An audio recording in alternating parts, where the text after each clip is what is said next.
Pure technical बात मैं बताऊंगा कि हनीवेल के क्लोजिंग कैंडल, मुझे डेली कैंडल जब मैं लगाया था तो मुझे कैसे पता चल रहा था कि हाँ this is the best time to sell. तो let's go into that. I am again telling you, no recommendation at all. ये केवल और केवल एक सीखने का एक प्लेटफॉर्म है, और जब सीखेंगे तो ही हम इसमें मजा आएगा, अदरवाइज कोई फायदा नहीं है। क्योंकि मैं कुछ बोलूंगा, आप उस पर रिएक्ट नहीं कर पाएंगे। देखिए जरा, ये आपको मैं चार्ट दिखाता हूं हनीवेल का, कल का चार्ट। ये कल का चार्ट है। पहले मैंने आपको 1 ईयर पे ले गया हूं, मैं इसको रीसेट कर दे रहा हूं। कल की कैंडल को देखिए, बहुत प्यारा कैंडल कल बना था। उसके बाद मुझसे जसवीर जी ने पूछा कि क्या करना चाहिए, उनको मैंने कोई रिप्लाई नहीं दिया। लेकिन जब मैंने रिप्लाई दिया तो जसवीर जी रिएक्ट नहीं कर पाए। देखिए जरा क्यों नहीं कर पाए। अगर मैं इसको करके डेली कैंडल मिनट पे देखूं, ध्यान से देखिएगा, मिनट का कैंडल, ये कैंडल बहुत ही प्यारा कैंडल जो कल की कैंडल्स थी मुझे बता रही थी एक लेवल, तो सही। एक लेवल को ध्यान। अतुल गोयल जी अपने आप को म्यूट कर लीजिए, my humble request. Atul Goyal ji mute करिए अपने आप को नाउ। कल के कैंडल्स को समझाने की मैं कोशिश कर रहा हूं आप लोगों को। इसको अगर आप ध्यान से देखेंगे तो आप देखेंगे कल हुआ क्या पूरे चार्ट में, इसको मैं समझाऊंगा। क्यों मुझे कल लगा कि हाँ जी कल बेस्ट टाइम था हनीवेल को बेचने का। ये देखिए मैं यहाँ एक लाइन डाल रहा हूं। जब ये क्लोज हो रहा था, इस पॉइंट के ऊपर नहीं गया। ये ऊपर गया था यहाँ दिन में, नीचे आया, नीचे आया, नीचे आया, नीचे आया, अल्टीमेटली इस पॉइंट पे इसको बहुत रेजिस्टेंस मिला। ये इसके ऊपर नहीं गया। अगर ये इस पॉइंट को क्रॉस कर जाता, ये देखिए ये रेजिस्टेंस पॉइंट था, दोबारा इसको यहाँ पे जाके रुका ऊपर, फिर यहाँ जाके रुका, एक बार ऊपर गया था, फिर नीचे आया, बार बार इस पॉइंट पे जाके रुकता है, फिर इस पॉइंट पे जाके रुकता है, नीचे आया, नीचे आया, यहीं पे आके क्लोज हो गया। अगर ये पॉइंट मतलब मैं बता रहा हूं 53657, 53657 को अगर ये क्रॉस करके कल क्लोज हो रहा होता तो मैं जसबीर जी को कहता कि इसको होल्ड करो, क्योंकि वो अपने रेसिस्टेंस को, मैं 1 मिनट कैंडल लगाया हुआ है मैंने, 1 मिनट कैंडल, तो मैं रेसिस्टेंस को देख के मैं कहता कि इसको होल्ड करो। लेकिन जसबीर जी अगर आपके पास मैसेज है तो आप मुझे प्लीज बताएंगे सबके सामने कि कितने बजे आपके पास मैसेज आया था कि इस स्टॉक को आज बेच दीजिए, आप बहुत अच्छे प्रॉफिट में रहेंगे। मैसेज आपके पास आया होगा, प्लीज उसको आप देख के मुझे टाइमिंग बताइए, सो दैट कि लोगों को पता चले, सीखें। मैं हमेशा कहता हूँ सीखेंगे तो खुश रहेंगे। मैं वेट करता रहा कि हाँ जी ये क्लोज होगा, अगर इस पॉइंट के ऊपर क्लोज होगा तो हम इसे कंटिन्यू करते हैं आज के लिए। जसबीर जी मैसेज आप क्या देख पाएंगे अभी?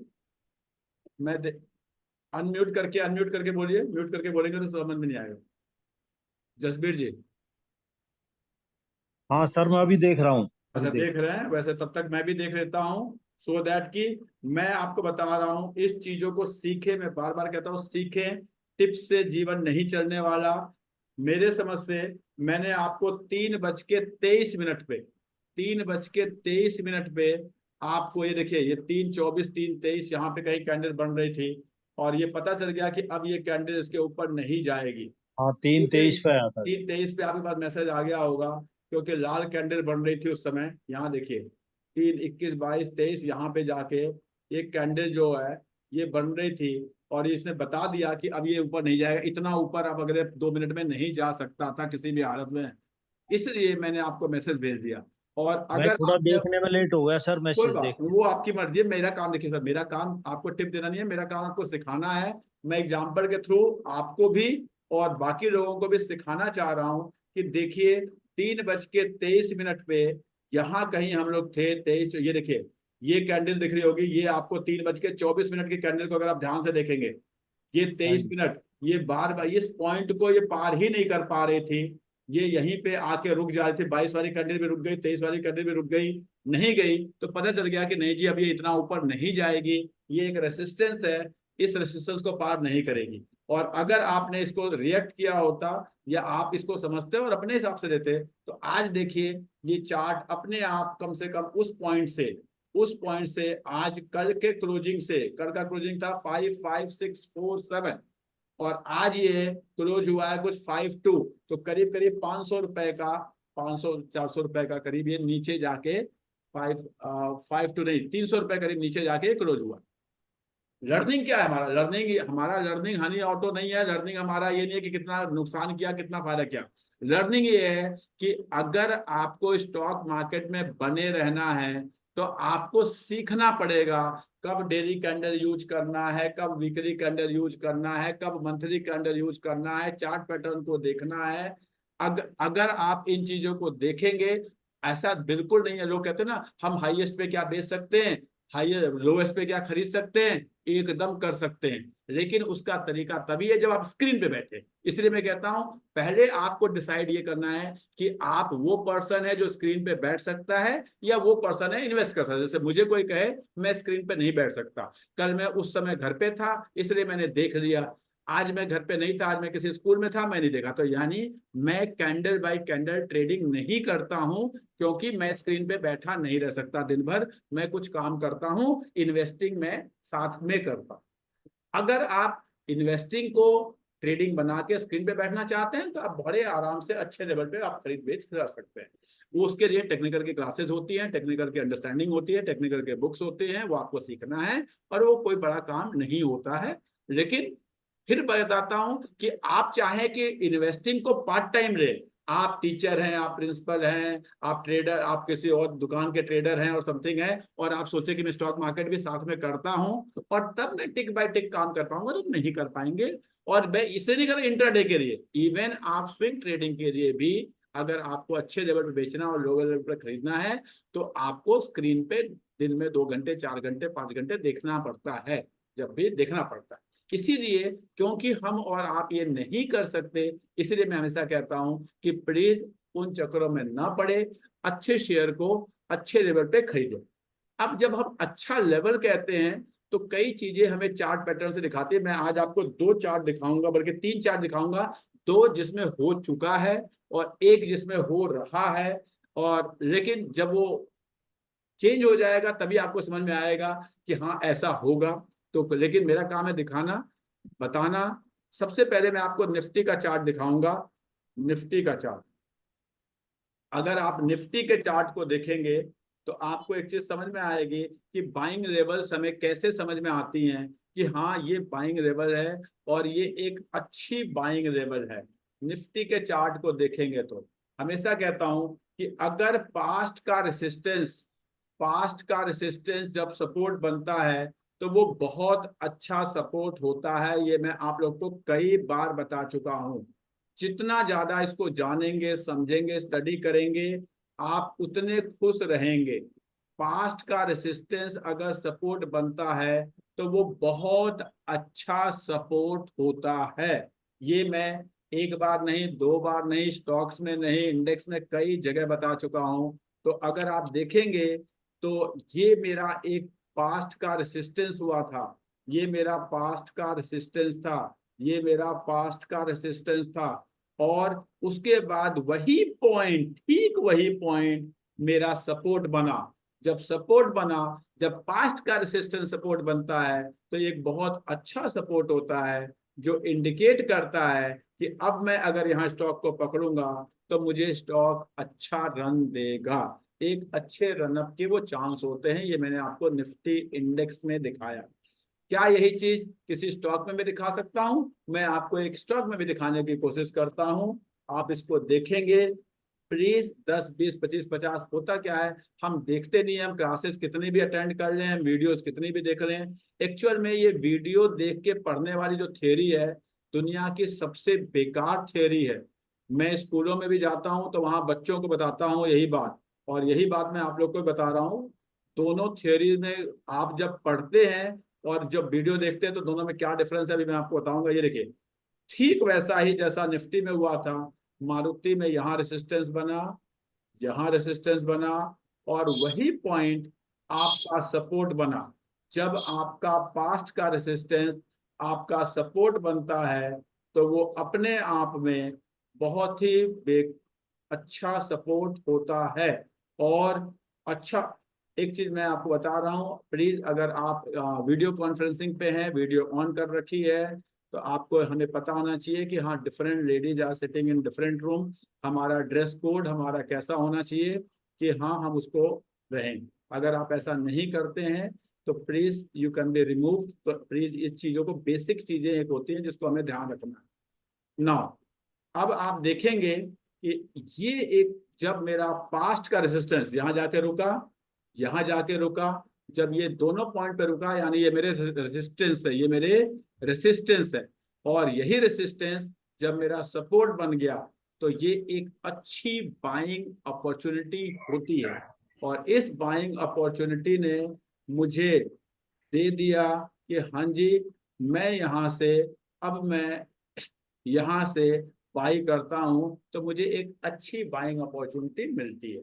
तो इस तरह के लेवल, एक बाइंग के लेवल होते हैं, स्टॉक को ढूंढें, और जब आपको इस लेवल पे कहीं स्टॉक मिले तो अच्छा है। क्या किसी स्टॉक में ऐसा बन रहा है? लेकिन मैं फिर बता रहा हूं, जब मैं किसी स्टॉक का नाम लेने जा रहा हूं तो मेरा काम है केवल और केवल आपको सिखाना। आप इस स्टॉक को नहीं खरीदेंगे। आप चैट बॉक्स में लिखिए, कसम खाइए, मैं कसम खाता हूं कि I will not buy this stock. ठीक है, केवल मैं सीखने के लिए आपको बता रहा हूं। आप इसको ऑब्जर्व करेंगे, 6 महीने, 8 महीने, 1 साल, 2 साल ऑब्जर्व करेंगे। अगर आपको ऐसा लगता है कि हाँ ये चीजें ऐसे चलती हैं, तो आप फ्यूचर में इस तरह की चीजों को ढूंढेंगे और फिर वैसे ही आप करेंगे। दिखा रहा हूं मैं आपको, और मुझे, मेरी नॉलेज एकदम कहती है, ठीक है टाइम लगेगा, कितना लगेगा किसी को नहीं पता, कितना टाइम लगेगा, कब वो चलेगा वहां से, लेकिन जब वो चलेगा तो वो वैसे ही चलेगा। जब मेरा पास्ट का रेसिस्टेंस, ध्यान से देखिएगा, जब मेरा पास्ट का रेसिस्टेंस जब सपोर्ट बनता है, जब पास्ट का रेसिस्टेंस सपोर्ट बनता है तो वो बहुत अच्छा सपोर्ट होता है। और ये आपको इस थ्योरी पे मैं फिर बता रहा हूं बार बार, ये आपका रेसिस्टेंस था, ये आपका एक अच्छा रेसिस्टेंस था। यहीं पे जाके स्टॉक रुका था, यहीं पे जाके इसी पॉइंट पे ये स्टॉक पास्ट में रुका था, दोबारा भी कहीं गया तो ये यही पॉइंट, देखिए ये कैंडल को अगर आप ध्यान से देखेंगे, यहाँ पे भी एक कैंडल बन रही है, इसने भी इसको यहीं कहीं रोका था। उसके बाद फिर जाके सपोर्ट बना, 1 सपोर्ट, 2 सपोर्ट, 3 सपोर्ट, 4, ये बार बार सपोर्ट बन रहा है। ये बहुत अच्छा सपोर्ट होता है। जनरली स्टॉक मार्केट में कुछ भी 100% श्योर नहीं होता, जैसे हमारे लाइफ में कुछ भी 100% श्योर नहीं होता। हम जनरली अच्छा खाना खाते हैं, अच्छा कपड़े पहनते हैं, धूप में नहीं जाते हैं, सर्दी में नहीं जाते, ताकि हम स्वस्थ रहें। लेकिन उसके बावजूद भी हमें कुछ भी हो सकता है। सेम वे स्टॉक मार्केट में भी, जब मैं आपको कह रहा हूँ जनरली, इसका मतलब ये जो सपोर्ट होता है ये एक अच्छा सपोर्ट होता है। इस पॉइंट से जब स्टॉक चलता है तो जनरली हम उन स्टॉक्स को नहीं पकड़ पाते। जब चलता है पता नहीं चलेगा कब चलेगा, ये चीज पता ही नहीं चलेगी कि कब चलेगी। जैसे आपको दिखा रहा हूं, केवल अगर जो लोग थोड़ा टीवी भी सुनते हैं तो केवल कुछ ही दिन पहले तक डिक्सन टेक्नोलॉजी से खराब स्टॉक कुछ नहीं था। लोगों को लगता था अब तो उसकी लाइफ खत्म हो गई, अब तो वो बिकेगा ही नहीं, ये होगा वो होगा। लेकिन जब आपके पास्ट के रेसिस्टेंस को सपोर्ट बना के स्टॉक चला, मैं फिर बता रहा हूं, पास्ट के रेसिस्टेंस को सपोर्ट बना के जब स्टॉक चला, तो जब ये देखिए यहाँ पे उसी पॉइंट पर रेसिस्टेंस था, वही पॉइंट ने रेसिस्टेंस यहाँ पे भी दिखाया, सेम पॉइंट ने रेसिस्टेंस यहाँ पे भी दिखाया, सेम पॉइंट ने भी रेसिस्टेंस यहाँ दिखाया। लेकिन जब ये यहाँ से ब्रेकआउट दिया, ब्रेकआउट देने के बाद अगर आप देखोगे तो 4-5 कैंडल के बाद ही ये यही इसी पॉइंट पे आके सपोर्ट लिया था, ठीक उसी पॉइंट पे आके उसने सपोर्ट लिया। और ये जो सपोर्ट है ये बहुत प्यारा सपोर्ट था, जो इंडिकेट करता है कि अब मैं चलने को तैयार हूं। और ये स्टॉक एक तरफा ऐसे चलते हैं सिर्फ। इसीलिए आपका सिंपल थ्योरी कहती है आप स्टॉक्स नहीं पकड़ पाएंगे, आप केवल और केवल कंसेप्ट पकड़ पाएंगे। जिसने कंसेप्ट पकड़ने की कोशिश की वो पैसे बना लेता है, जो स्टॉक पकड़ने की कोशिश करता है वो पैसे नहीं बनाएगा। मैं आपको एक एग्जांपल के थ्रू सिखाता हूं, वैसे मैंने आज आपको मैसेज भी भेजा था, फिर भी मैं आपको एक एग्जांपल के थ्रू सिखाता हूं। सपोज आपके पास 10 लाख रुपए हैं और आपने किसी भी थ्योरी पे, जो भी आपको थ्योरी अच्छी लगी, चाहे वो RSI की है, चाहे वो DMA की है, चाहे वो चाहे वो आपका स्टॉक ट्रेडिंग का है, कोई आपका आप स्टॉक पैटर्न की है, किसी भी थ्योरी पे 10 स्टॉक खरीदा, अगर आपके 9 स्टॉक कुछ नहीं करते हैं, 9 स्टॉक कुछ नहीं करते, वहीं कोई 2% ऊपर कोई 4% नीचे, लेकिन अगर आपका एक स्टॉक भी 3 गुना हो जाता है, और जो लोग 2 साल से मुझसे जुड़े हैं उनको मैं एक दो एग्जांपल ऐसे ही बता देता हूँ, मेरे पोर्टफोलियो में 20 22 25 स्टॉक होते हैं, सबको पता है, और 2 स्टॉक को 3 गुना होते, कई लोग बता सकते हैं कि हाँ कौन कौन से हमारे स्टॉक जो हैं 2 गुना 3 गुना पिछले 1 साल में हो चुके हैं। जैसे फॉर एग्जाम्पल आप देखेंगे पीएनबी को ही देख लीजिए, for example bank of Baroda को ही देख लीजिए, फॉर एग्जाम्पल अभी डिक्सन मैंने आपको बताया। तो अगर आपके सब स्टॉक वही है, कोई 10% ऊपर कोई 10% नीचे, ठीक है, केवल 2 स्टॉक 20 में से या एक स्टॉक 10 में से अगर आपका 3 गुना हो जाता है, तो आपके पोर्टफोलियो की रिटर्न जो है वो 20% होती है। 10 लाख था, 10 लाख का वो 3 लाख हो गया, बाकी जो 9 लाख थे वो वही 9 लाख है, थोड़ा बहुत ऊपर नीचे, ठीक है। तो आपके पोर्टफोलियो की रिटर्न 20% होती है। इसीलिए आप हमेशा अपने पोर्टफोलियो को देखिए, एक पर्टिकुलर स्टॉक देख के कोई फायदा नहीं है। आप कभी भी स्टॉक देख के खरीद बेच नहीं पाएंगे। और मैं आपको कई बार बताता हूं, अगर आपको जानना है, देखना है, समझना है, तो आप किसी भी अच्छा, जो दुनिया का सबसे अच्छा म्यूचुअल फंड आप कहते हैं, गूगल करते हो बेस्ट परफॉर्मिंग म्यूचुअल फंड, आप उस म्यूचुअल फंड को खोलिए। जैसे मैं आपको गूगल करके दिखा देता हूं। सपोज आप लोग जनरली आप लोग कैसे म्यूचुअल फंड खरीदते हैं, मैं उसी थ्योरी पे जा रहा हूं, मैं ऐसे नहीं खरीदता हूं। जैसे सपोज मैंने कहा बेस्ट परफॉर्मिंग म्यूचुअल फंड, जो आपको लगता है कि हाँ जी ये आपके बहुत अच्छे म्यूचुअल फंड हैं, कोई भी जो आपको लगता है, कहीं मनी कंट्रोल पे जाके आपने बेस्ट परफॉर्मिंग म्यूचुअल फंड ढूंढ लिया, सपोज कोई भी ढूंढ लिया आपने, आपको लगता है कि हाँ जी लेट मी सी कोई म्यूचुअल फंड का लिस्ट आता है या नहीं आता है, जो भी लिस्ट आएगा, ये आ गया आपको bank of India blue chip या जेएम लार्ज कैप या क्वांट लार्ज कैप, कोई भी मैंने एक ढूंढ लिया, सपोज मैंने ढूंढ लिया क्वांट लार्ज कैप। अब मैंने क्वांट लार्ज कैप का अगर आप पोर्टफोलियो देखेंगे,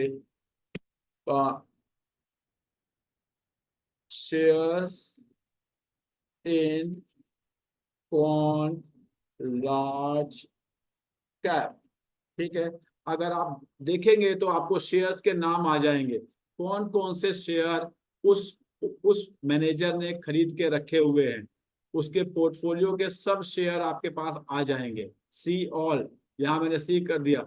अब आपको इन सब को उठा के देख लीजिएगा, इनका ये best performing mutual fund India का है, इंडिया का बेस्ट है।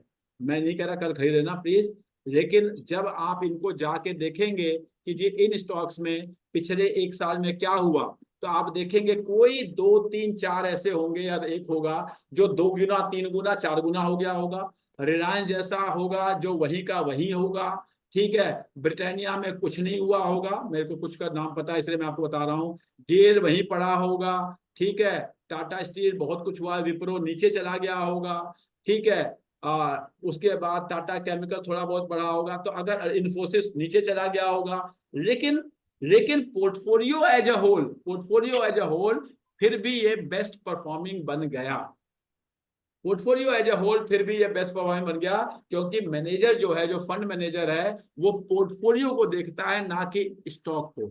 हम जो इंडिविजुअल लोग सबसे बड़ी गलती करते हैं, वो अपने स्टॉक को देखना शुरू करते हैं कि ये एक्स स्टॉक क्या कर रहा है, ये वाई स्टॉक क्या कर रहा है। जब तक आप क्योंकि आप एक थीम पे एक पोर्टफोलियो बनाते हैं, एक कंसेप्ट पे एक पोर्टफोलियो बनाते हैं, एक स्ट्रैटेजी पे एक पोर्टफोलियो बनाते हैं, और आपके आपके द्वारा बनाया गया पोर्टफोलियो के सारे स्टॉक चलेंगे, ऐसा कभी नहीं होगा। मेरे का नहीं हुआ, वॉरेन बफेट जी का नहीं हुआ, राकेश झुंझुनवाला जी का नहीं हुआ, विजय केडिया जी का नहीं हुआ, मैं रामदेव अग्रवाल जी का नहीं हुआ, आपका हो जाएगा। ये आपको लगता है, जिस दिन आप इस थॉट प्रोसेस से बाहर आ जाएंगे, आप अच्छा पोर्टफोलियो बना के बैठेंगे, साल 2 साल में, मैं बता रहा हूं, कोई भी, मैं लाइव हूं, सब लोग हैं, कोई भी किसी भी कंसेप्ट पे पोर्टफोलियो, जो जितने कंसेप्ट हम लोगों ने पढ़े हैं, चाहे टेक्निकल के फंडामेंटल के, थ्योरी पढ़ी है, आरएसआई पढ़ा है, स्टोकेस्टिक पढ़ा है, डीएमए पढ़ा है, ठीक है। उसके बाद हमने स्लाइडर पढ़ा है, फ्लोटिंग्स पढ़ा है। कुछ भी किसी भी पोर्ट कंसेप्ट पे अगर आप पोर्टफोलियो बना रहे हैं और आपका पोर्टफोलियो 20% का रिटर्न 18% का नहीं दे रहा है, इसका मतलब एक ही तरीका है, या तो कंसेप्ट गलत है या आप उसे अप्लाई नहीं कर रहे। और मैं आपको बता रहा हूं, मैं लाइव हूं, 40 लोग जुड़े हुए हैं, और मैं क्लेम कर सकता हूं कि एक आदमी मुझे ऐसा नहीं बता सकता कि हाँ सर मैं फॉलो कर रहा हूं और फिर भी मुझे रिजल्ट नहीं मिल रहा। क्योंकि मैं फॉलो कर रहा हूं, मुझे मिल रहा है, तो आपको भी मिलना चाहिए। तभी आपको नहीं मिलता जब आप उसमें खिचड़ी करने लगते हैं। कुछ स्टॉक आरएसआई पे खरीद लिया, कुछ स्टॉकेस्टिक पे खरीद लिया, कुछ कब खरीदा, किस पे खरीदा पता ही नहीं है, खरीदा था जी हाँ जी, कुछ मेरे से पूछ के खरीद लिया, कुछ दीपक जी से खरीद लिया, कुछ जसवीर जी से पूछ के खरीद लिया, कुछ कब बेच दिया, थोड़ा सा ऊपर गया बेच दिया। प्लीज, अगर साल भर 2 साल करने के बाद अब आपके अंदर वो मेच्योरिटी आ जानी चाहिए कि स्टॉक मार्केट जो है वो पूरा का पूरा एक स्ट्रेटजी है, एक स्किल है। कोई भी ऐसी चीज नहीं है कि नहीं जी ये नॉलेज है, ये आपने ले लिया और आपका काम हो गया। नॉलेज को अप्लाई करना है, नॉलेज को अप्लाई करना है। उस एप्लीकेशन पार्ट पे हमसे गलती होती है। नॉलेज पार्ट कुछ नहीं है, 2 3 4 दिन का स्टॉक मार्केट का सारा खेल है। 4 दिन में जैसे आप गाड़ी चलाना सीखते हैं तो 1 घंटे में आपको पता चल जाता है कि हाँ जी स्टीयरिंग क्या होती है, उसका ब्रेक क्या होता है, क्लच क्या होता है, ठीक है, गियर क्या होता है। 1 दिन में आपको ये चीजें पता चल जाती है। लेकिन जब आप अप्लाई करते हैं बार बार हर सिचुएशन में, भीड़ में भी अप्लाई करते हैं, खली रोड पे भी अप्लाई करते हैं, हाईवे पे भी अप्लाई करते हैं, टूटी फूटी रोड पे भी अप्लाई करते हैं, तो आप उन चीजों को सीखते हैं। तो एक्चुअल में आपका एप्लीकेशन पार्ट बहुत इंपॉर्टेंट है, ना कि सीखना। सीखने के तो मैंने बताया ना, 4 दिन की 4 classes is more than enough. उससे ज्यादा की जरूरत नहीं होती किसी को, बाकी तो करते करते करते करते सीख जाता। मैं 10 साल से गाड़ी चला रहा हूँ, मुझे आज भी नहीं पता कि हाँ जी मुझे अगर गाड़ी चलाते हुए रास्ते में कहीं पंचर हो जाए तो टायर कैसे खोलूं। कभी हुई नहीं आज तक, कभी होगी तो देखा जाएगा। आज तक नहीं हुई, ठीक है। होगी तो देखा जाएगा उस दिन। उसी तरह मुझे नहीं पता, मैं देखता हूँ कई बार रोड पे चल रहा होता हूँ, कुछ लोग उसका बोनट खोल के उसमें पानी वानी डालते रहते हैं, पता नहीं। मुझे आज तक मेरे साथ वो सिचुएशन नहीं हुई 10 12 13 सालों में, लेकिन अगर कभी होगी तो देखा जाएगा। कभी अब मैं ऐसा थोड़ा कि मैं कहीं भी जाके अब खोल के देखना शुरू करूँ, हाँ जी अगर इसमें ऐसा हो गया तो क्या होगा। तो सेम वे स्टॉक मार्केट में भी अगर कुछ हो गया तो इसीलिए एप्लीकेशन, सिंपल सिचुएशन ये है कि आपको कंसेप्ट पता होना चाहिए। तो आज मैं आपको फिर एक बुके बनाने, जो लोग नए हैं कम से कम वो अप्लाई कर सकते हैं। एक बुके में फिर बनाने की कोशिश करने जा रहा हूं, आपको समझाऊंगा, आप उसको देखेंगे, जानेंगे, समझेंगे। और अगर हो सके तो अपने पास उस तरह का एक बुके बना के रखेंगे। नो रिकमेंडेशन एनी स्टॉक, मैं कोई रिकमेंडेशन नहीं दूंगा। आप उस बुके को जानने की, समझने की कोशिश करेंगे। और 1 2 साल बुके बनाने का मतलब ये नहीं कि आप खरीद रहे। मैं बार बार कहता हूं कि कभी भी स्टॉक को खरीद के आप सीख नहीं सकते। जो खरीद के सीखेगा वो हमेशा परेशान होता है। क्यों परेशान होगा? आप खरीद लोगे, कल वो थोड़ा सा नीचे जाएगा आप बेच दोगे, वो थोड़ा सा ऊपर जाएगा तो भी आप बेच दोगे कि अब तो बढ़िया बढ़िया प्रॉफिट हो गया। नीचे जाता है तो घबरा के बेच देते हैं लोग, और ऊपर जाता है, अगर वो ऊपर जाता है तो लोग उसको इसलिए बेच देते हैं कि अब तो प्रॉफिट हो गया। लेकिन अगर आपने 10% 15% ऊपर जाने पे बेच दिया तो वो 3 गुना कैसे होगा? वो नहीं होगा। और अगर नीचे जाने पे बेच दिया तो फिर आप नहीं पता, आप कभी भी प्रॉफिट नहीं कमा पाओगे, क्योंकि आपने डर के बेच दिया, नीचे गया, ठीक है, नॉर्मल सिचुएशन है। तो आज के टाइम पे जो बहुत अच्छे स्टॉक, अच्छे लेवल पे, मैं इंडस्ट्री लेवल पे बात करूंगा, आपका स्टॉक के नाम कोशिश करूंगा अवॉइड करने की। आप देखिए, हमारे इंडिया के प्राइवेट सेक्टर बैंक्स, हमारे इंडिया की एफएमसीजी कंपनीज, और हमारे इंडिया के ये जो क्या बोलेंगे आपको, कंज्यूमर ड्यूरेबल्स, कंज्यूमर ड्यूरेबल्स, इन कंपनियों को थोड़ा सा सर्च करने की कोशिश करें। इन आपको मैं रिपीट कर रहा हूं, एफएमसीजी कंपनीज, हमारे लार्ज कैप बैंक्स, और large cap private sector bank, और हमारे इंडिया के कंज्यूमर ड्यूरेबल। कंज्यूमर ड्यूरेबल मतलब कंपनियां जैसे होती हैं जो एसी, टीवी, फ्रिज, कूलर ये सब बनाती हैं, उन्हें हम कंज्यूमर ड्यूरेबल कहते हैं। एफएमसीजी वो होती हैं जो चावल, दाल, आटा, मसाले ये सब बनाती हैं, उनको देखिए। ठीक है। कंजम्पशन वाले में थोड़ा सा आप चाहें तो हुजरी कंपनी जो हैं उनको भी आप देख सकते हैं, वो भी, और लार्ज कैप बैंक्स आपको पता है, इनको देखने की कोशिश करें, इनकी वैल्यूएशन को समझने की कोशिश करें, आपको समझ में आएगा। अब क्या होने वाला है इनमें या क्या अगले 5 साल में होगा, उसको अगर आपको जानना है तो मैं आप लोगों से 5 स्टॉक का नाम पूछूंगा, आपको बताना है, क्योंकि मैं लूंगा तो आपको लगेगा कि हाँ मैं तो वही, कोई भी 5 स्टॉक का नाम बताए जो इंडिया में 10-15 साल से हैं। मैं रिपीट कर रहा हूं, कोई भी 5 स्टॉक का नाम बताएं जो 10-15 साल से ऑलरेडी मार्केट में हैं, और वो पिछले 2 सालों में वो डबल हो गए हैं, डबल 3 गुना हो गए हैं, आपने देखा होगा। ऐसे बहुत सारे स्टॉक हैं, डिफेंस के स्टॉक है, गवर्नमेंट के स्टॉक है, पीएसयू के स्टॉक है, पब्लिक सेक्टर बैंक के स्टॉक है, कुछ ऑयल मार्केटिंग कंपनियों के स्टॉक है, बहुत सारे स्टॉक है जो पिछले 2-3 सालों में डबल हो गए हैं, ट्रिपल हो गए हैं। मैं किसी भी सेक्टर के 5 शेयर आपसे पूछना चाहूंगा, ऐसा शेयर ना बताएं जो पिछले साल ही आया था, बिकॉज उसका डेटा नहीं होगा तो मैं आपको कुछ प्रूफ नहीं कर पाऊंगा। अगर मेरे पास डेटा होगा तो मैं आपको प्रूफ करके दिखाऊंगा कि एक्चुअल में होता क्या है। तो कोई भी 5 शेयर आप लोग हैंड रेज कर सकते हैं, बोलेगा कोई नहीं, हैंड रेज करेंगे तो मैं आपका, एक ने लिखा PNB, ठीक है, नीता सिंगल जी का, ठीक है, आई एम वेटिंग, ठीक है। कुलजीत कौर जी आप बताइए। Sir HDFC AMC। HDFC MC का मैम बहुत डेटा मिलेगा नहीं, क्योंकि HDFC एमसी आपका 2019 में ही आया था ना, प्लीज। बट डबल तो हो गया सर, डबल तो हो गया। मैंने आपको 2 लाइन डेटा मिलेगा नहीं तो मैं क्या प्रूफ कर पाऊंगा। Oracle finance. ओरेकल फाइनेंस, ठीक है, ओरेकल फाइनेंस, ठीक है, और बताइए। REC limited sir. REC, ठीक है, 3 हो गया। Sir Bosch limited. दोबारा बोलिए Sarita ma'am. Sir Bosch BOSCH company. BOSC, ठीक है, और 5वां एक और बता दीजिए कोई भी।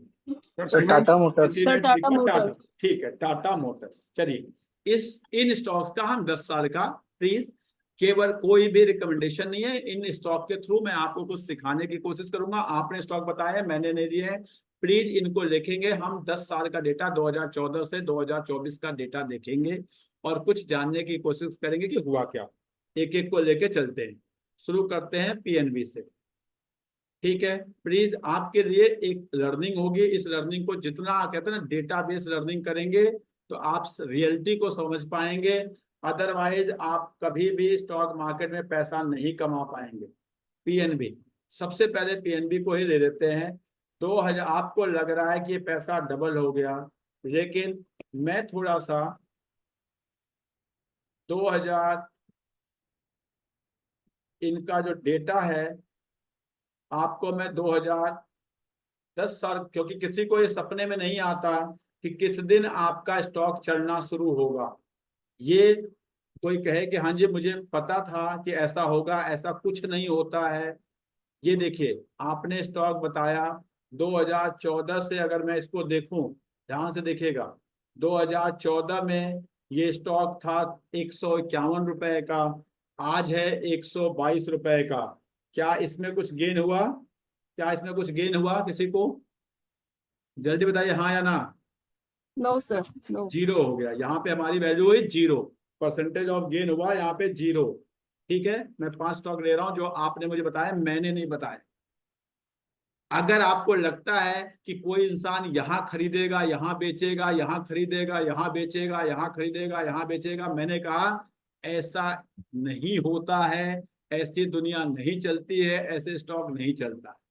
अब आपको दूसरा स्टॉक, आपने किसी ने कहा Oracle finance, Oracle financial services 2014 में ये स्टॉक कहीं था आपका, 2014-15 में ये स्टॉक था 2900, यानी 3000 का स्टॉक था। ध्यान से देखिएगा, आई थिंक गुप्ता जी ने बताया है स्टॉक, और 3000 का स्टॉक जो है आज के टाइम पे करीब करीब आपका कितने का हो गया गुप्ता जी? आज के टाइम पे ये हो गया 7900, यानी 3000 की जगह ये हो गया आपका, 3000 का स्टॉक हो गया आपका 8000 का। तो 3 दूनी 6, करीब करीब ये आपका कितने परसेंट हो गया? जल्दी से मैथमेटिक्स वाले बताइए, परसेंटेज के टर्म में।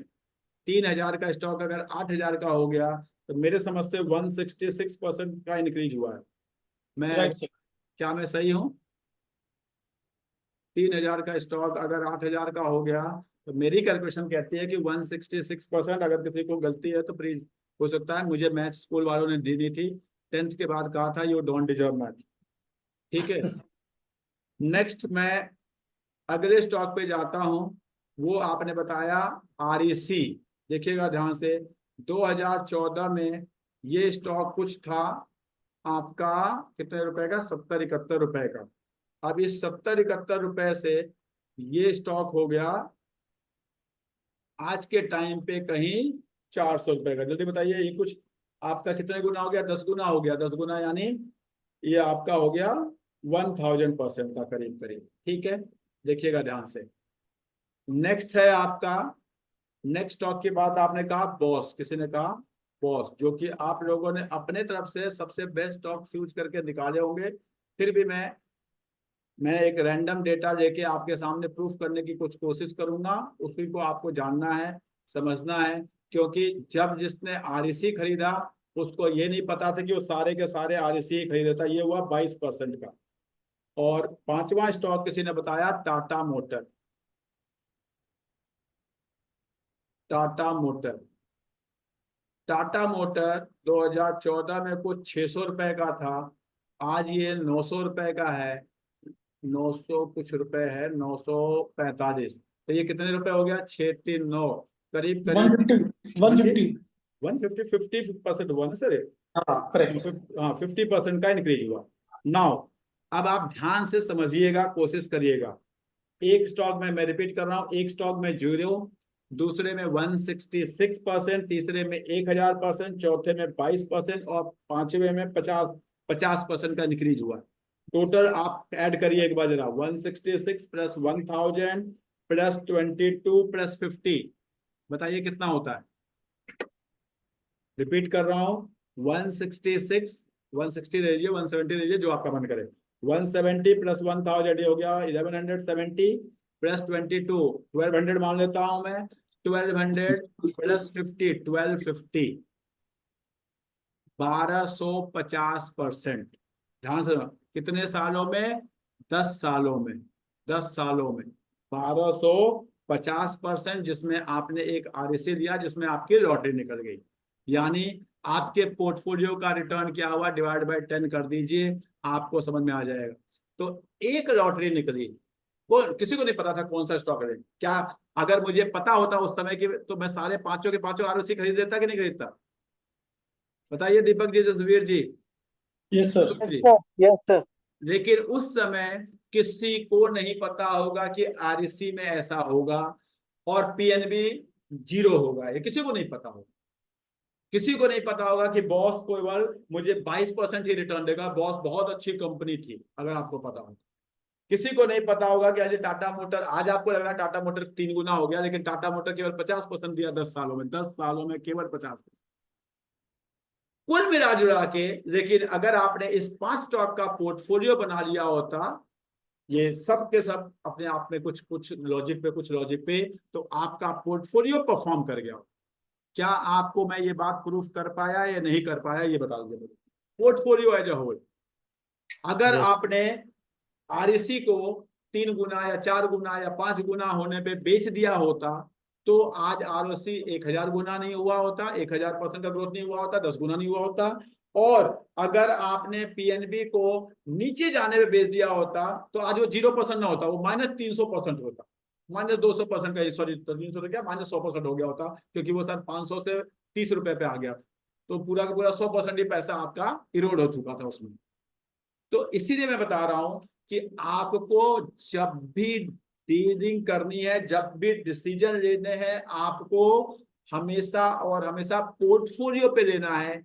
एक भी स्टॉक, अब एक आपका REC निकलेगा कि नहीं निकलेगा, इसमें भी कोई बड़ी बात नहीं है। मैं फिर बता रहा हूं, हो सकता है एक भी आपका REC ना निकले, लेकिन मैं बता रहा हूं कुछ भी करके, अगर आपने लालच नहीं किया हुआ है, आपने दिमाग लगा के थोड़ा सा समझ के ठीक ठाक स्टॉक खरीदे हैं, तो आपका ये 120% ना होके बड़े आराम से 20-22, देखो 120 120 हुआ है, लेकिन मैं हमेशा आपसे कहता हूं 20-22% की बात, मैं 120 की बात ही नहीं करता। क्या मैंने 120 की कभी बात की? जसबीर जी, दीपक जी, जो लोग 2 लोग वीडियो ऑन करके बैठे हुए, क्या मैंने बात की नहीं कभी? सर, कभी नहीं बात सर। नहीं की आपने। तो आपने 5 स्टॉक मुझे दिए, ऐसे ही दिए, मैंने दिखाया कि उस 5 स्टॉक में से एक स्टॉक जीरो होने के बावजूद, दूसरा स्टॉक केवल 20%, 10 सालों में केवल 20% बढ़ा। 10 सालों में 20% समझते हैं? मतलब आपके सेविंग अकाउंट में भी उससे ज्यादा पैसा मिलता आपको। तीसरा स्टॉक 10 सालों में केवल 50% बढ़ा, यानी आप एफडी करते तो भी उससे बहुत अच्छा पैसा आपका बन जाता, लेकिन उसके बावजूद भी एक स्टॉक ने आपकी किस्मत को बना दिया। इसीलिए मैं कहता हूं, प्लीज उस एक स्टॉक को आप नहीं ढूंढ पाओगे, आप एक कंसेप्ट पे एक पोर्टफोलियो को ढूंढ पाओगे, और ये दुनिया का आसान काम। एक स्टॉक नहीं ढूंढ, कोई नहीं ढूंढ पाया तो आप कहां से ढूंढ पाओगे? मैं नहीं ढूंढ पाया आज तक। आप कंसेप्ट पे पोर्टफोलियो ढूंढो।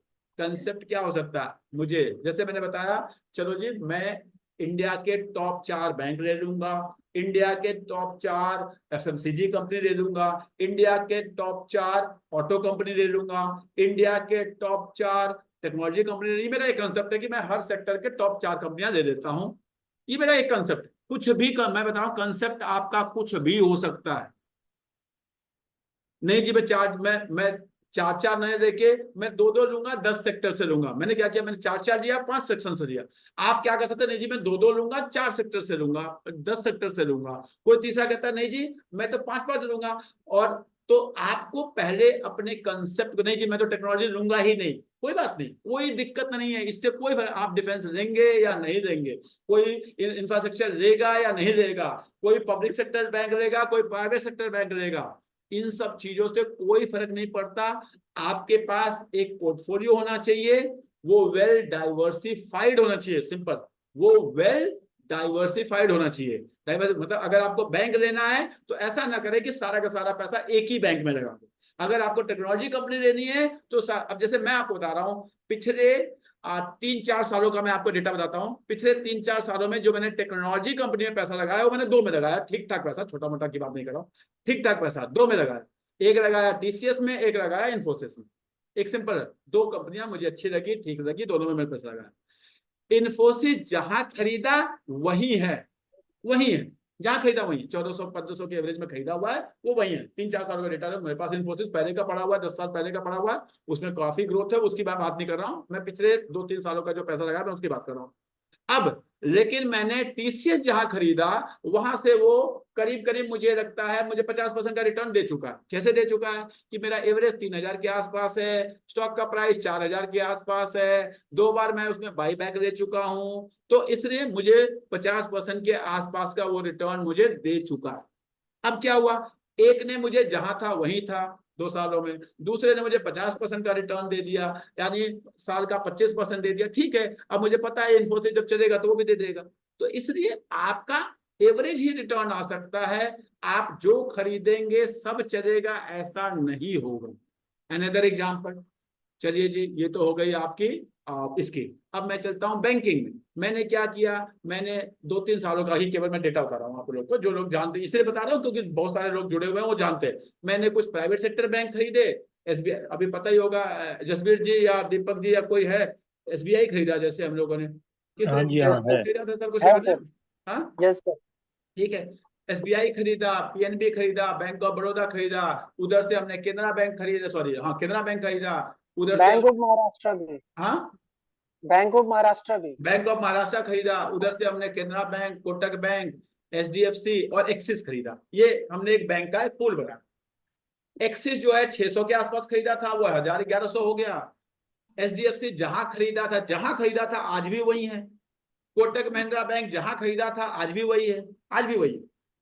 पीएनबी जहां खरीदा था वहां से 3 गुना हो गया, एसबीआई जहां खरीदा था वहां से डबल से ज्यादा हो गया, बैंक ऑफ महाराष्ट्र 3 गुना हो गया, बैंक ऑफ बड़ौदा 4 गुना हो गया। तो खरीदा था उसको तो हमने बेच भी दिया पहले ही, केनरा बैंक को भी बेच भी दिया, ठीक है। लेकिन अल्टीमेटली मेरा जो बैंक में लगा हुआ पैसा है, क्या उसने मुझे 20% का सीएजीआर दे दिया? बड़े आराम से दे दिया, बड़े आराम से दे दिया। इसी बात को आपको समझना है, यही मैं आपको समझा सकता हूं कि अगर आप देख रहे हो कि डीएलएफ अगर 5 गुना हो गया तो प्लीज अपना सारा पैसा जाके डीएलएफ में ना लगाएं, या डीएलएफ 5 गुना होगा। अगर आपको लगता है कि इंडिया में प्रॉपर्टी की कंपनियां अच्छी चलेंगी तो आप देखो कि हाँ जी डीएलएफ है, गोदरेज है, आपका उसके बाद वो एक मुंबई वाली आवास फाइनेंस। मुंबई वाली एक कंपनी है, उसका नाम मुझे अभी है, माइक्रो आवास फाइनेंस नहीं, आवास फाइनेंस नहीं, मैं लोधा वाला माइक्रोटेक लोधा। ओबेरॉय ऐसे करके 4-5 कंपनियां हैं। अगर आपको ऐसा, मैं फिर बता रहा हूं, अगर आपको ऐसी फीलिंग आती है कि अगले 2-4 सालों में इंडिया में प्रॉपर्टी की कंपनियां चलेंगी तो आप उसमें जाके, अगर आपको लाख रुपए लगाना है, 2 लाख रुपए लगाना है, आप क्या करें, करीब करीब 1/4 50 हजार चारों में लगा के छोड़ दिया। ये आप कर सकते हैं। मैं नहीं कह रहा चलेगी आप खरीद लो, मैं ऐसा नहीं कर रहा हूं, मैं आपको कंसेप्ट समझाने की कोशिश कर रहा हूं। आप अगर ऐसा करेंगे आपका पैसा ठीक ठाक बन जाए। अगर आपको लगता है कि अगले 4 सालों में 5 सालों में डिफेंस कंपनियां चलेंगी या मैन्युफैक्चरिंग कंपनियां चलेंगी, या देखते हैं कि हाँ जी कौन सी कंपनी नहीं चली वो चलेंगी, तो आपको ऐसा करना चाहिए। ठीक है, तो please always try to search for a bouquet, try to search for a concept, try to search for a portfolio, not for a share. हाँ, जब मैंने ये देख लिया कि हाँ जी प्राइवेट सेक्टर बैंक चलेंगे, अब प्राइवेट सेक्टर बैंक में मुझे बंधन बैंक नहीं लेना है और मुझे एक्सिस बैंक लेना है, वो डिसीजन लेने के लिए मुझे बेसिक फंडामेंटल कैलकुलेशन आनी चाहिए, बेसिक नॉलेज होनी चाहिए, जो हम लोग अपनी पहली दूसरी क्लास में करते हैं। जिन्होंने भी अटेंड किया हुआ है उनको अच्छी तरह पता है कि हाँ जी वो बेसिक हम क्या क्या चीजें देखते हैं, कि हाँ जी कैसा आरओसी है। यार सिंपल उतना भी नहीं समझ में आता ना, मार्केट में जाओगे आप खुद ही, आप अकाउंट खोलने जाते हो तो किस एक बैंक में जाते हो, आप आईसीआईसीआई में जाओगे, आप एक्सिस में जाओगे, आप एचडीएफसी में जाओगे, आप एसबीआई में जाओगे, लेकिन शेयर खरीदने आप बंधन बैंक में पहुंच जाओगे तो मैं क्या करूं? फिर मैं क्या करूं आपको, मैं कैसे आपको सिखाऊं कि हाँ जी आप गलत कर रहे हो? मैं नहीं बता सकता, उस सिचुएशन में मैं समझा ही नहीं सकता। आप देखो ना कि आप जिस ऑफिस जाते हो, जिस देखो कि क्या हम लोग सब लोग दुनिया में बंधन बैंक में अकाउंट खोल रहे हैं? अगर खोल रहे हैं तो बंधन बैंक खरीद लो, काम खत्म। और अगर नहीं खोल रहे हैं तो फिर आप बंधन बैंक क्यों खरीद रहे हो? मुझे तो समझ नहीं। मैं फिर बता रहा हूँ, आज मैं इस बंधन बैंक को ऐसा कह रहा हूँ, हो सकता है कल को डबल हो जाए, लेकिन जो बंधन बैंक अगर कल को डबल होगा तो वो प्योर और प्योर जुआ होगा। वो जुए में किसी को प्रॉफिट हो सकता है, किसी को नुकसान। लेकिन जब आप कंसेप्चुअली कोई चीज लेते हैं तो आपको पता है कि हाँ जी ये ठीक है, मार्केट चलेगी। अब कोई भी आज के टाइम पे कोई HUL, ब्रिटानिया, डाबर, मेरिको, ये 4-5 कंपनियां हैं FMCG की, अच्छी कंपनियां हैं, अच्छे। वो उस पर दिखाता हूं मैं आपको, थोड़ा सा मैं देखिएगा जरा ध्यान से। मैंने कहा हिंदुस्तान यूनिलीवर दिखाता हूं मैं आपको। क्यों मैं कह रहा हूं कि इस तरह की कंपनियों का आप वो बना सकते। देखिए हिंदुस्तान यूनिलीवर अगर आप देखेंगे तो 2020 में जहां थी आज भी वही है, लगभग सेम प्राइस पे, यानी 5 सालों में कुछ नहीं चली हुई है, तो चलेगी तो ठीक ठाक चल जाएगी। ये मुझे समझ में आता है, इंडिया के टॉप कंपनियां, काम खत्म। उसी तरह मैं मेरिको की बात करता हूँ। अगर मैं प्लीज कोई भी जाके कल खरीदेंगे नहीं, मैं सिखाने की कोशिश कर रहा हूँ, no recommendation, I am not allowed. अब मेरिको है, ये देखेंगे 2020-21 में जिस प्राइस पे थी उसी प्राइस, अभी तो ये अचानक से 2 दिन में बढ़ गई है, वो अलग बात है, अभी प्लीज नहीं खरीदेंगे आप लोग। लेकिन मैं बता रहा हूँ लगभग अभी भी वो उसी रेंज में है, रेंज इज सेम रेंज। जब रेंज ब्रेकआउट देगी तो उसी तरह मैं डाबर, अगर आप डाबर को देखेंगे ठीक वही सिचुएशन है, डाबर में भी लगभग उसी रेंज में है। आप देखिए अगर मैं ब्रिटानिया की बात करूं ठीक वहीं पर उसी रेंज के आसपास है। तो क्या ये थोड़ा सा एज कंपेयर टू बाकी बढ़ा हुआ है? तो अगर मुझे 3 लेना होगा तो मैं वो 3 ले लूंगा, इसको छोड़ दूंगा फिलहाल के लिए। तो कुछ डिसीजन, कुछ कैलकुलेशन बेस्ड डिसीजन आपको लेने हैं। सेम वे मैं जब लार्ज कैप बैट की बात करता हूं तो मैं अगर मैं बात करता हूं ICICI की, तो मैं देखता हूं जी हाँ जी क्या हुआ पिछले 3-4 सालों में, तो ये थोड़ा सा बढ़ चुकी है। अगर मैं कंपेयर करूं तो ये काफी बढ़ी हुई दिखती है। 2020 में 500 की थी, अब यहाँ पे ऐसी है। लेकिन अगर मैं यहाँ पे कोटक की बात करता हूँ कि हाँ जी कोटक में क्या हुआ, तो देखता हूँ जी हाँ जी ये लगभग उसी प्राइस पे जो हाँ 2020 में था उसी प्राइस पे, तो मुझे कुछ यहाँ से कुछ ज्ञान मिलता है, कुछ कंसेप्ट समझ में आता है। अगर मैं HDFC की बात करूँ कि हाँ जी इसमें क्या हो रहा है, तो HDFC बैंक भी मुझे लगभग उसी प्राइस पे दिखता है जो 2020 का प्राइस ये है, कुछ 1200 1500 1200 1300 उसी के आसपास ही ये आज भी ये है। तो आपको कंसेप्ट, अब ये नहीं कि आप HDFC जाके सारा खरीद लें या कोटक जाके खरीद लें, आपको ये समझना है हाँ जी प्राइवेट क्या बैंक चलेंगे इंडिया में, चलेंगे, तो मैं कौन से बैंक खरीदूं वो आपको देखना पड़ेगा। उसी तरह अगर मैंने तीसरा सेक्टर एक बताया कि हाँ जी आप वो देख लीजिए क्या बोलते हैं कि पेंट कंपनियों को अगर आप देखेंगे इंडिया में तो भी आपको कुछ समझ में आएगा कि हाँ जी क्या एशियन पेंट जो है वो कहाँ, क्या उसने कुछ 3-4 सालों में किया, कुछ नहीं किया, लगभग ये उसी रेट पे है। अगर आप ध्यान से देखेंगे तो ये उसी रेट पे है। अच्छा, कुछ ट्रेडिंग जो करने वाले लोग हैं उनको भी समझ में आना चाहिए कि हाँ जी ये बड़ा अच्छा, बहुत अच्छी सिचुएशन हो सकती है कि ठीक है हो सकता है एशियन पेंट खराब हो जाए, कल को ग्रासिम आ जाए, ये हो जाए वो जाए, जो मार्केट में चल रहा है मुझे नहीं लगता, लेकिन मैं फिर भी बता रहा हूँ अगर आप लोग ऐसी थ्योरीज पे बिलीव करते हैं तो भी मुझे समझ में आता है कि एशियन पेंट में होता क्या है, ये बार बार इस लेवल पे आता है, पास्ट का रेसिस्टेंस सपोर्ट बनता है, एक बार ऊपर गया, फिर यहाँ से ठीक उसी पॉइंट तक ऊपर गया, फिर वहां से ठीक उसी पॉइंट तक ऊपर गया, फिर उसी पॉइंट पे कुछ नहीं है। तो मेरे को ट्रेडिंग के लिए समझ में आता है कि हाँ जी ये एक बाइंग का लेवल है, ये एक सेलिंग का लेवल है, काम खत्म, नहीं रखूंगा जी, ग्रासिम आ जाएगा ग्रासिम खरीदूंगा। अगर लगता है आप लोगों को, मुझे ऐसा नहीं लगता, मैं फिर बता रहा हूँ, लेकिन कई लोगों को लगता नहीं सर ग्रासिम आने वाला है इसलिए एशियन पेंट तो अब चलेगा नहीं, ऐसा लोग कहते हैं, ऐसा ही कुछ कुछ दिन पहले ईवी आने वाला था, पता नहीं जापान की बैटरी आने वाली थी, पाकिस्तान की बैटरी आने वाली थी, मुझे नहीं पता, किसी को नहीं लग रहा था। कुछ दिन पहले की बात बता रहा हूँ कि अमराजा चलेगा, दुनिया को सबको लग रहा था कि हाँ जी अब तो अमराजा जो है वो आपका दुनिया की सबसे खराब कंपनी हो गई, लेकिन अमराजा ने, ये देखिए ठीक ऐसा ही कुछ सिचुएशन था, मैं आप लोग को दिखा रहा हूं, ये आपका उसी लेवल पे ये बार बार जाता था, वहीं जाके अटक जाता था, और ये खराब काम, जब ये नीचे आ गया 2020 में, उसके बाद यहाँ आ गया, यहाँ ये देखिए 2020 के कोरोना के लेवल के भी नीचे आ गया, लोगों को लगा, लेकिन जिसको कंसेप्ट पता है यार इंडिया में अगर बैटरी दिख रही है सबको, आप गाड़ी चलाते हो, आप बाइक चलाते हो, आप स्कूटी चलाते हो, आप देखो अपने गाड़ी बाइक स्कूटी को उठा के देखो, लोगों को देखो कौन सी बैटरियां लोग यूज कर रहे हैं, आपको अपने आप पता चलेगा कि हाँ जी बिजनेस बढ़ रहा है, घट रहा है, नहीं बढ़ रहा है। आपके जब गाड़ी की दुकान पे जाते हो, बैटरी लगवाते हो, इन्वर्टर लगवाते हो, देखो आपको समझ में आएगा कि हाँ जी एक्चुअल में क्या हो रहा है। अगर आप थोड़ा सा देखते तो आपको पता चलता है कि हाँ जी आपका पैसा जो है वो यहाँ से किस तेजी से ये बढ़ा, और जिसने लगाया, जिसने किसी भी पॉइंट पे इधर कहीं हिम्मत करके खरीद लिया, उसको 70-80% का यहाँ पे, यही same situation happen with Exide में भी ऐसा ही हुआ कि लोगों को लगा अब तो एक्साइड बंद, अब तो पाकिस्तान की बैटरी बिकेगी इंडिया में, लेकिन आपको समझ में आना चाहिए कि हाँ जी क्या एक्चुअल में क्या सिचुएशन है, क्या हो रहा है। जब इसने ब्रेकआउट दिया तो देखिए क्या पैसा, तो आप अब किसी को भी नहीं लगता कि हाँ जी पेज इंडस्ट्री चलेगा, लक्स इंडस्ट्री चलेगा, डॉलर इंडस्ट्री चलेगा, लगता है कि अब तो होजरी कंपनियां इंडिया में नहीं आएंगी, अब इंडिया में होजरी कंपनियां, होजरी का जो माल है वो कहीं नेपाल और पाकिस्तान वाले ही बेचेंगे। अरे क्या लॉजिक है, नहीं ऐसा नहीं होगा, मैं आपको बता रहा हूं। अगर इंडिया की कोई भी होजरी कंपनी पिछले 4 सालों में 5 सालों में नहीं चली है तो आपको बस उसको ऑब्जर्व करना है, देखना है किसका रिजल्ट कैसा आ रहा है, तो उसके बिजनेस कैसा हो रहा है, थोड़ा जब दुकानों पे जाते हैं अपने लिए खुद के लिए खरीदने जाते हैं तो ऑब्जर्व करिए, आपको सबसे अपने आप समझ में आ जाएगा कि आपको क्या खरीदना चाहिए क्या नहीं खरीदना, अपने आप। ये बेसिक अंडरस्टैंडिंग है। सेम वे अगर आपको दिख रहा है कि इंडिया में पिछले 4 सालों में न एशियन पेंट चला, न बर्जर पेंट चला, न नेरोलैक चला, न अब कोई भी पेंट कंपनी चली नहीं, और आपको लग रहा है कि हाँ जी एक ग्रासिम आएगी, वो अचानक वो कुछ ऐसा करेगी कि हाँ जी सारी पेंट कंपनियां उस दिन ताला लग जाएगा और ग्रासिम में पूरे इंडिया में पेंट बेचेगी, ये आपकी सोच हो सकती है। प्लीज अपने आप को इस तरह के सोच से जितना एक्सक्लूड करके रियलिटी को समझेंगे उतना खुश रहेंगे, उतना ज्यादा अच्छा रहेगा।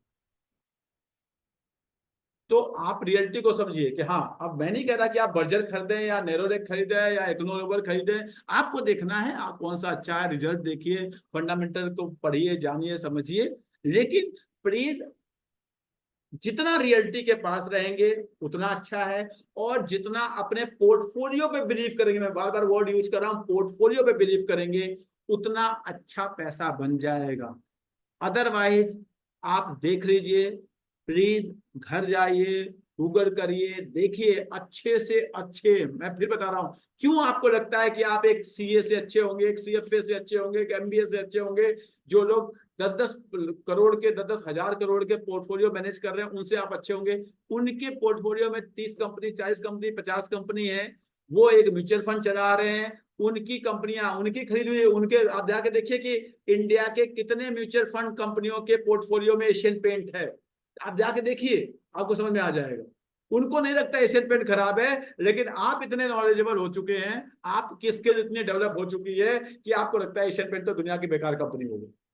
एचयूएल, तो आप जाके देखिए, केवल गूगल करिए और देखिए कितने म्यूचुअल फंड हैं इंडिया में, कितने पीएमएस हाउसेज हैं इंडिया में जिनके पोर्टफोलियो में एचयूएल है। सच्चाई है, न उनको पता है कब चलेगा, ना मुझे पता है कब चलेगा, किसी को नहीं पता, लेकिन ये पता है कि एक अच्छी कंपनी अच्छे रेट पे मिल रही है। तो जब अच्छी कंपनी, आप यही कर सकते हैं, अच्छी कंपनी को अच्छे रेट पे खरीदना। आपकी जो लर्निंग एज ए इन्वेस्टर, आपकी जो लर्निंग हो सकती है वो यही हो सकती है कि अच्छी कंपनी किसे कहते हैं, अच्छा रेट किसे कहते हैं।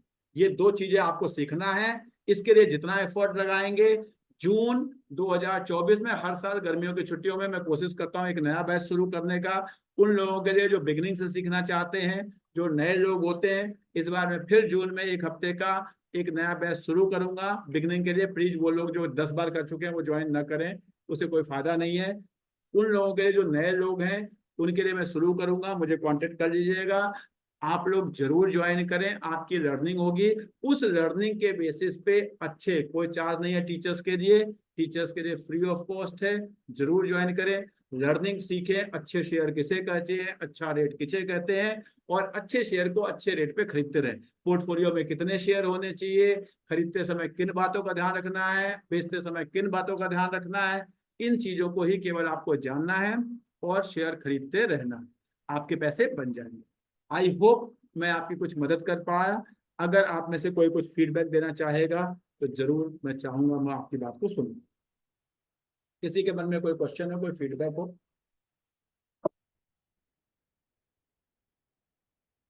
यस भावना जी बताइए।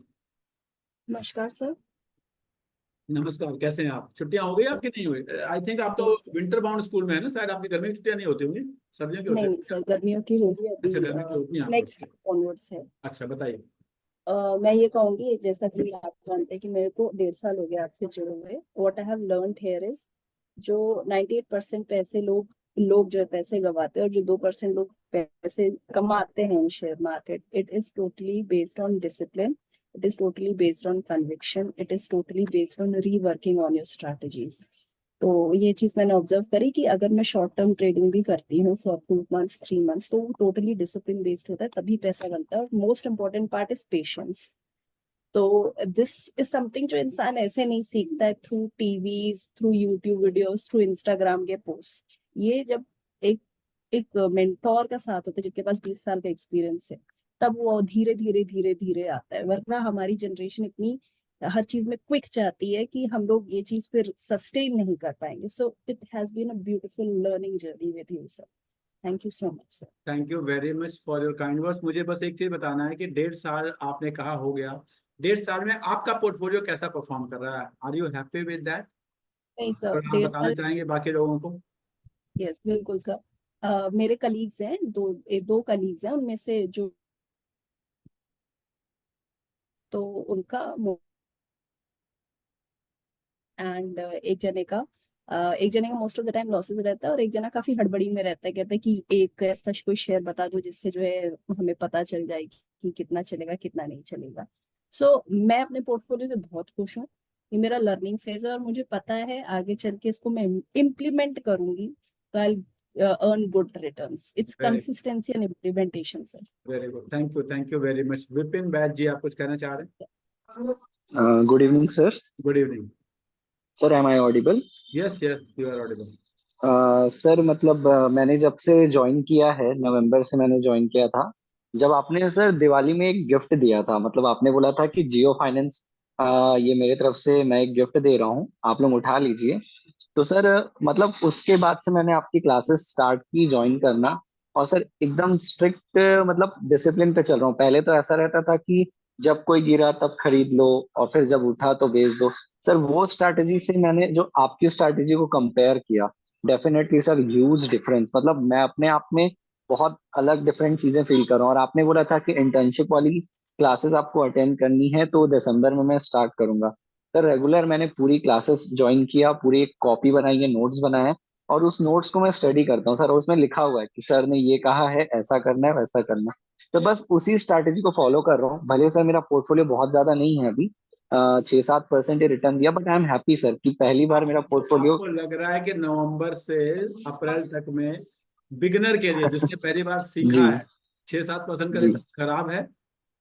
नहीं नहीं सर, एफडी होता तो सर वो भी साल भर का 7% देता। हाँ, उस तो हिसाब से तो सर हाफ टाइम में। जनरली लोग जब शुरू शुरू में स्टॉक मार्केट में आते हैं, अगर सही हम्म मेंटरशिप पे नहीं गए तो वो लोग हम्म, शुरू में तो 10-20% गंवाते हैं। एग्जैक्टली तो सर। आपने 6-7% नहीं कमाया, एक्चुअल में आपने वो 10-20% जो आप गंवा सकते थे उससे अपने आप को बचा लिया पहली बार। Yes sir. तो इसलिए आपको ठीक है। और नवंबर से अभी तो 4-5 महीने हो गए हैं आपको कुल मिला के, तो आपका यस सर, यस सर।